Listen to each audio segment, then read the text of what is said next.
I'm going to assist my patient to ambulate using a walker. She's never used one before, and prior to coming into the room, of course I've washed my hands, but I also had to check my patient's activity order to make sure that she is allowed to get up and out of bed, and I did note that there was an out of bed order. I've identified my patient.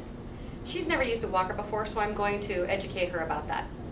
Mrs. Donovan, we're going to go ahead and use a walker to get you up and ambulating down the hall. Sure. Okay?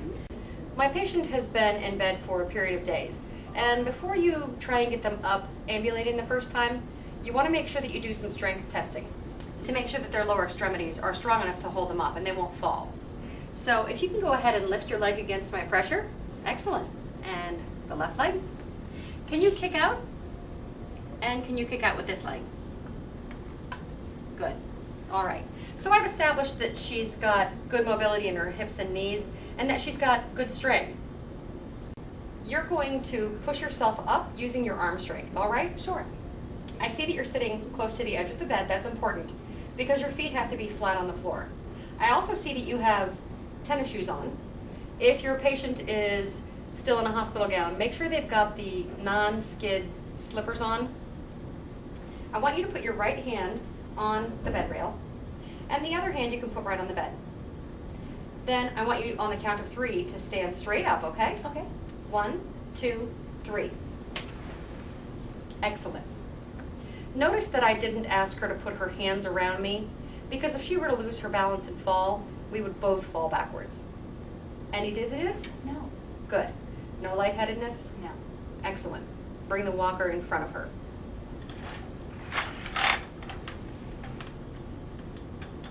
Okay, go ahead and put your hands on the sides of the walker.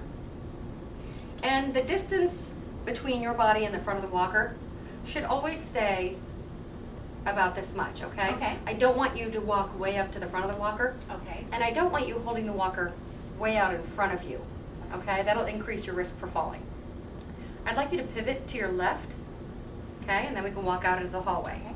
So go ahead and lift the walker and move it with you as you pivot. Excellent. Now, before we go out into the hallway, I want to point out how important it is for you to look straight ahead.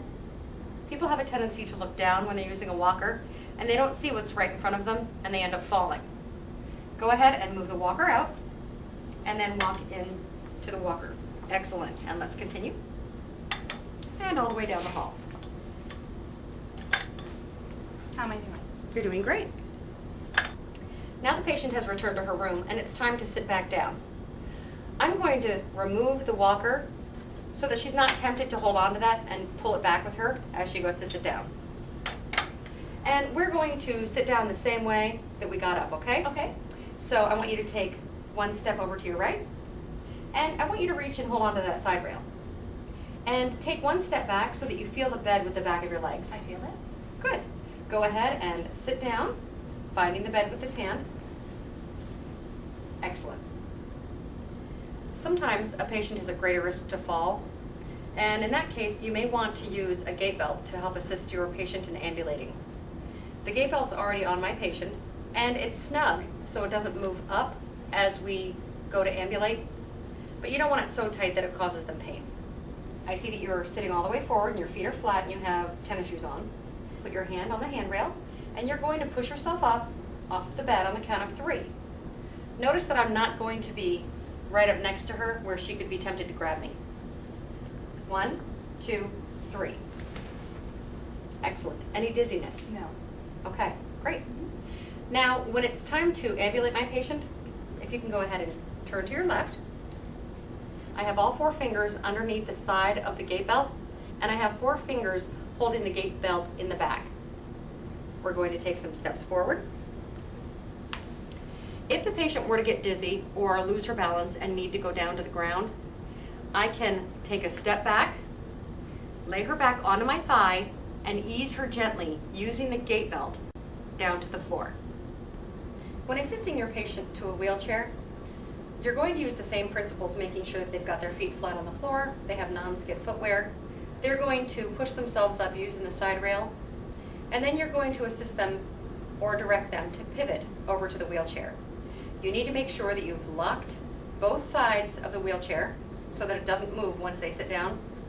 and that you've got the foot pedals up and away. You can also pull a switch on the side, and the foot pedals move completely out of the way. Go ahead and put your hand on the side rail, and your other hand on the bed. And on the count of 3, I'd like you to stand straight up. Okay. 1, 2, 3.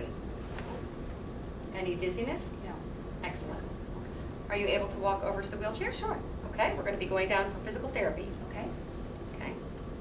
Now, what I want you to do is take a step back until you feel the wheelchair with the back of your legs. You feel that? Feel it. Go ahead and reach back with your right arm onto the wheelchair and your left arm. And slowly lower yourself using your arms. Excellent. Now you can bring the foot pedals back and assist your client in putting her feet on the pedals. You'll then unlock the wheels and be on your way.